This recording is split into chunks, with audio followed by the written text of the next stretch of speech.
Ауыл шаруашылығы саласындағы жаңалықтармен жалғасақ, мал басын көбейтудің, асылдандырудың маңызы зор. Себебі ет өнімі халыққа үнемі қажет. Осы тұрғыда Жамбыл ауылдық округіндегі еселі еңбекті шаруаның бірін айтсақ, Паязбек Егенбердиев.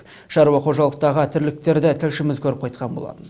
Жаздың ыстығына, қыстың суығына қарамастан алдындағы малын берекемдеп біліп, тірлігін өрістетіп келе жатқан шаруаның да еңбегі оңай емес. Паязбек Егенбердиев 2013 жылы ұсақ мал басын көбейтуді 70 бастан бастаған екен. Жаймендеп құрала түскен. Жылдар бойы жасалған жұмыстың нәтижесі бүгінде малдың басы 500-ге жуықтаған. Жазыма су орасын, шөп жинаймыз. Қыста жем шөбін бересін, асын тазылайды. Ойдағыда қатты еңбек болады бұл. Анау баяғыда айтып еді үлкен кісілер. Малдың тұяғынан қатты болу керек деп. Сол сияқты малдың тұяғынан қатты болу керек қой адамның өзі. Жылда 7.000-6.000 піріс жинап аламыз.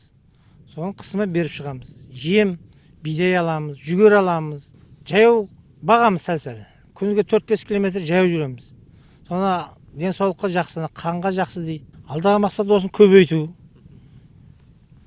Халқымызға пайдамыз тигізу. Әйтеуір бір ана жерден мына жерден жәрдем керексе береміз. Мешіттерге береміз жәрдем. Шаруа Паязбек Егенбердиев ұсақ мал басын көбейтумен қоса асылдандырып та келеді. Аналық бас қойларымызды қолдан ұрықтандырамыз. Ең жұмысқа басымдық беретін кезді айтсақ, малды төлдету кезеңі. Төлдерді суыққа тоңдырмай аяқтандыру керек. Төл алу бұл бір жылдық тірліктің жемісі дейді жеке кәсіпкер. Тарқата түссек, Паязбек Егенбердиев ұсақ малмен қоса жылқы шаруашылығында дамытуда. Басында 4-5 жылқыдан бастаған, ал қазірде бір үйірге жеткен. Жылқы шаруашылығында 2013-те бастаған 5 жылқыдан. Содан өсіп жатыр ғой, жаман емес. Бір айғырлар болды, айғырлар шаптырып жатырмыз.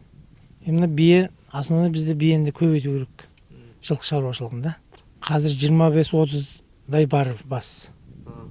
Тайпайыман, бұл жетістіктердің артында тұнған еңбегі жатыр. Осы кәсіптің арқасында Паязбек Егенбердиев өмірлік жолдасымен бірге 4 перзент өсіріп, 14 немеренің атасы атанған.